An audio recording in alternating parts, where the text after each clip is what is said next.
En un video lo más corto posible voy a enseñarte en el orden cronológico y respetando la línea del tiempo todos los presidentes de la democracia de Estados Unidos desde 1789 hasta la fecha, comenzando por el primero hasta el último. Comencemos. Número 1. Del periodo de 1789 a 1797 gobernó Estados Unidos George Washington. Fue el primer presidente de los Estados Unidos y uno de los padres fundadores de esta nación.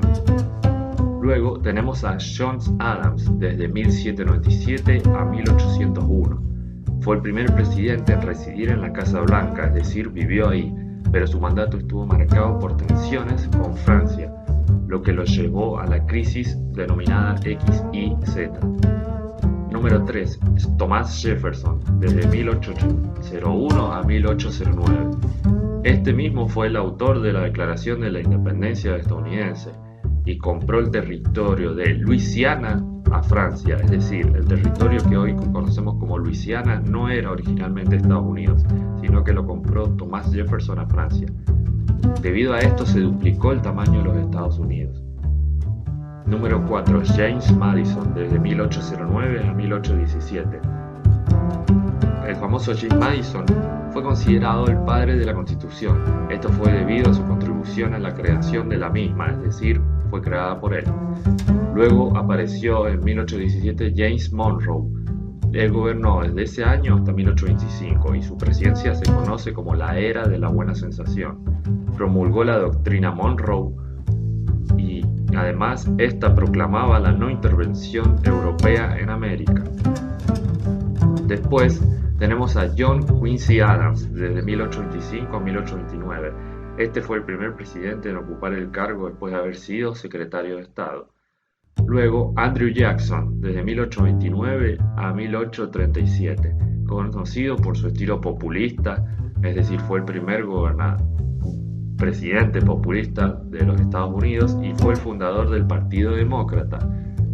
Luego, en el año 1837 hasta 1841 tenemos a Martin Van Buren. Fue el presidente de origen holandés y enfrentó la recesión originada en el 1837. Luego aparece William Henry Harrison de 1841.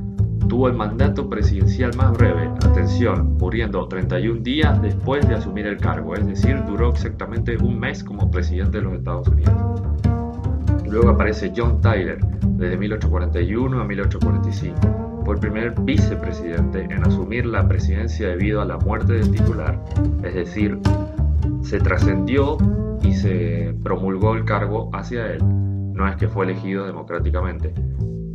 Luego tenemos a James K. Polk, desde 1845 a 1849, supervisó la expansión territorial de Estados Unidos, que incluyó la anexión de Texas y la adquisición de California.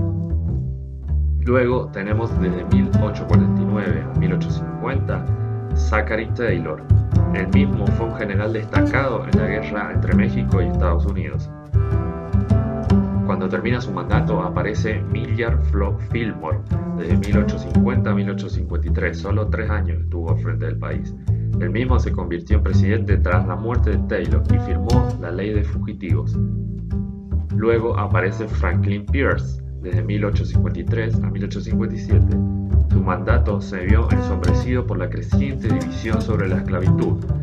Si nos ubicamos en la línea del tiempo, en esta época era muy común que Estados Unidos y los países más poderosos tengan a población esclava entre sus habitantes. Luego pasamos a James Buchanan, desde 1857 a 1861. Fue presidente durante un periodo de tiempo turbulento previo a la Guerra Civil.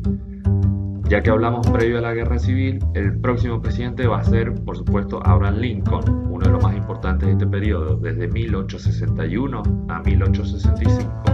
Él mismo lideró el país durante la Guerra Civil y diseñó la proclamación de la emancipación. Luego volvemos a Andrew Jackson. Desde 1865 a 1869 fue el primer presidente en ser sometido a juicio político por el Congreso, pero el mismo no pudo ser destituido. Luego pasamos a Ulysses S. Grant, desde 1869 a 1877.